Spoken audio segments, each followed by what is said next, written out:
kaya nadiskubre namin ang isang dog resort na indoors. Pwede silang maglaro, rain or shine. Isa si Ringo sa aking mga rescue dogs, isang pitbull na may sakit na lung cancer.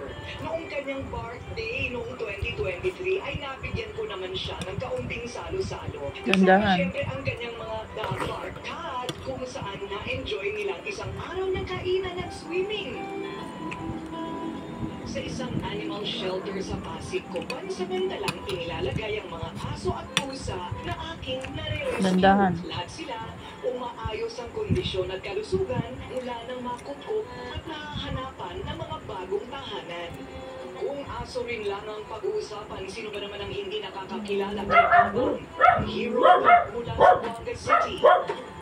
Hello! Hi there! Luring si Kabang. Matatandang 2011, iniligtas ni Kabang ang dalawang bata sa Zamboanga mula sa isang aksidente sa motor. Buhay ang dalawang bata pero napuruhan si Kabang at nagresulta sa pagkakatapyas ng nguso Gandahan. niya. Tumagal pa rin ang buhay ni Kabang ng 10 taon. Baka may ano yan, buto.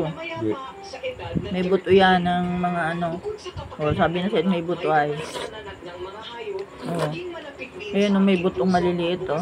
Patungkol sa sakit na HIV at AIDS. Sa pinakahuling datos, mahigit 135,000 na ang kaso ng HIV. Dandan at meron yan.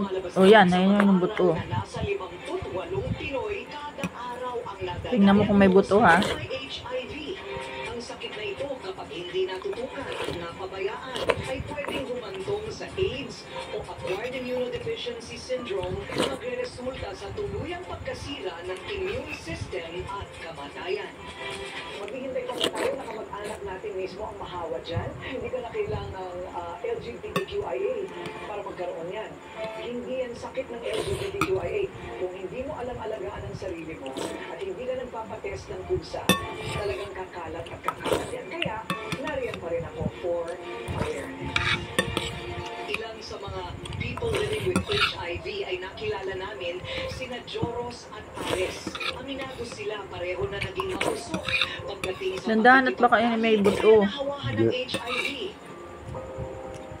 Sa ngayon ay wala pa rin natutuklasang gamot para sa HIV at AIDS. Pero dahil sa moderno na din ang teknolohiya at medisina, may mga gamot na pwede nang inumin ngayon tulad ng PrEP o pre-exposure prophylaxis para hindi siya mahawahan ng HIV.